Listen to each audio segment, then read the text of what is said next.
Le prix Bête Noire des libraires existe depuis 2018. Il s'agit d'un prix de libraire avec deux objectifs.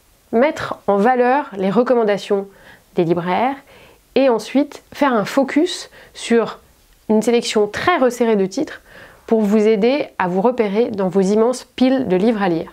Depuis que le prix Bête Noire des libraires existe, il a permis de récompenser des auteurs qui sont désormais installés dans le paysage de la littérature noire. Parmi les auteurs étrangers, il y a Daniel Cole ou encore Hilaria Tuti, et du côté français, Fabrice Rose, Mathieu Le Serre et l'année dernière, Olivier Gallien.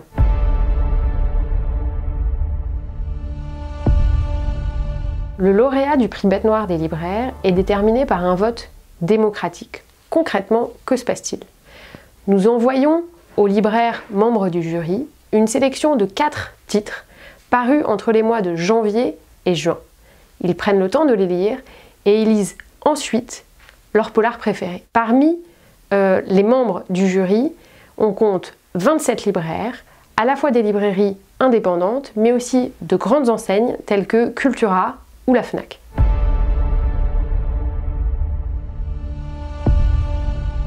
C'est avec grand plaisir que je vais vous parler de la sélection 2023. On commence par le polar de Thibaut Solano, Les Dévorés. Direction Clermont-Ferrand, pendant les fêtes de fin d'année. Un cadavre est découvert dans une voiture et l'enquête est menée par un jeune journaliste fait diversier. C'est noir, mais en même temps vous allez rire et passer un excellent moment. Le deuxième titre de la sélection est le premier roman d'une auteure suédoise qui est également scénariste, Maria Grund, La fille renard.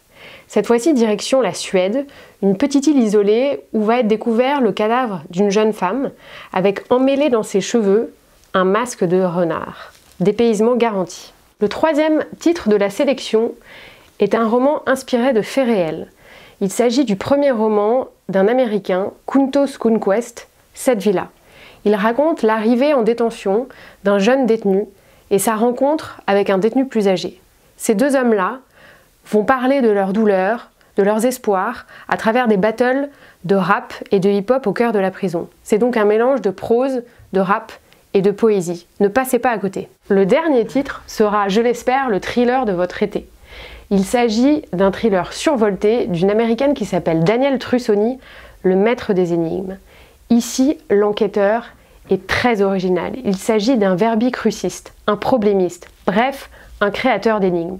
Avec lui, vous allez devoir mener l'enquête pour comprendre pourquoi une femme a assassiné son compagnon. Cette année, nous avons la joie d'avoir comme partenaire pour ce prix Babelio. Nous avons hâte de connaître le lauréat et surtout de vous le faire découvrir.